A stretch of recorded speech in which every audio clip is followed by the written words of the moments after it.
সাইয়েদনা আবু বকর অনেক বড় ব্যবসায়ী ছিলেন। ওনার নিজ টাকা দিয়ে হাবাসা থেকে আসা সাইয়েদনা বেলালকে তিনি 20,000 স্বর্ণ মুদ্রা দিয়ে উমাইয়া ইবনে খালাফের কবল থেকে তিনি মুক্ত করেছেন। সাইয়েদনা উসমান যুন্নুরাইন বড় ব্যবসায়ী ছিলেন। নিজের টাকা দিয়ে মদিনার মুসলমানেরা পানি খেতে পারে না, বিইরে রুমা নামে একটা কুয়া ছিল, এই কুয়ার মালিক ছিল ইহুদি। মুসলমানেরা পানি খেতে গেলে এসে বকা দিত, পানি খেতে দিত না।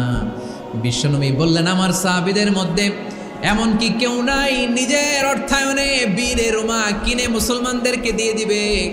সাইয়েদনা উসমান যুন্নুরাইন বলল, ইয়া রাসূলুল্লাহ, আপনার খেদমতে আমি হাজির।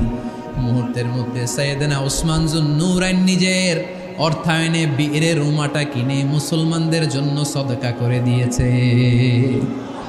তো ব্যবসা না করলে, কর্মঠ না হলে, উপার্জন না হলে সদকা করা যাবে? চিল্লায় বলেন, করা যাবে? সুনানে তিরমিজির বর্ণনা, বিষ্ণু ঈসা ইসলাম